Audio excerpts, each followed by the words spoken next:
Every complaint can be reframed as a request. I got a message from one of the participants in the recent workshop saying that this particular phrase that I must have said at some stage in the training really stood out to them. And it's true, every complaint can be reframed as a request. And if we think about it, I suppose that flip side type of framing is probably in most situations much more likely to get to a positive outcome. For example, if you say something like, "You're always late," then what is likely to happen is that we trigger defensiveness and resistance in the person that we're dealing with. "You're always late." "No, I'm not. When you told me to be home by midnight, I was home at exactly midnight." Or, "It's only been 2 times in the last month. What are you talking about?" "I am not always late. I was home last night, in fact." I suppose the challenge here is that what the person is doing is shifting to a subjective definition of late. And this is the challenge. If we leave the conflict sitting in what I often call values conflict, it's our perspective about right and wrong, what's okay and what's not okay, what's the boundary. And we never drill down to that level of behavior. What it means is that you effectively never find a way to get on the same page as the person that you're dealing with, which means that it is literally impossible to resolve the conflict.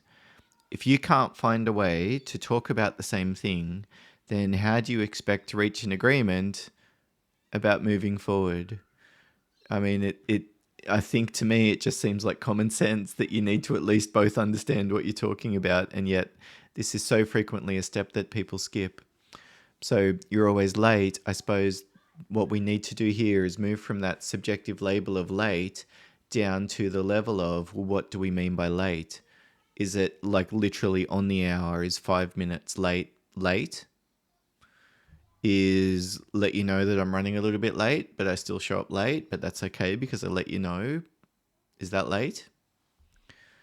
Is sort of, if I say to you something like, "I'll be there between 10:30 and 11, I'm there right at 11, is that late?"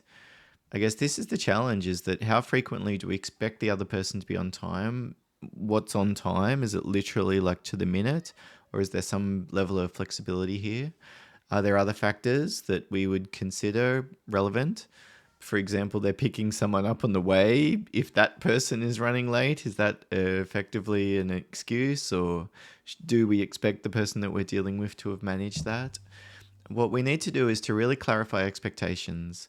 And this is often the foundation for trust to be built, is when you're both on the same page about who's going to be doing what and you both follow through. This is often the foundation for trust to be built. So it's a very, I guess, useful tool to consider is, what are the things that you're complaining about and how could you reframe them as a request? Instead of saying something like, "I've told you 3 times," or "as I've already explained," or "as per the contract," maybe it's more effective to say something like, "Could you make sure the invoice is paid by the end of the week? Next time this situation arises, could you please do this instead of what's happened this time around?"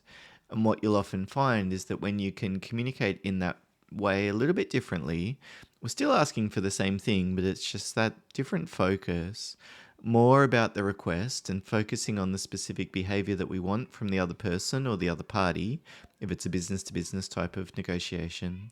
Then what you'll often find is that it elicits a much higher level of buy-in and engagement and tends to avoid that natural knee-jerk reaction of defensiveness and getting more stuck in and seeing the issue in that more black and white perspective, which is what happens if the other person interprets the way that we're communicating with them as criticism. So I hope that that's been helpful for you. Please consider pressing like and subscribe if so. What I'm going to do is a free daily video. It's a different resource that I'll develop around conflict resolution skills in the hope that it's helpful for you.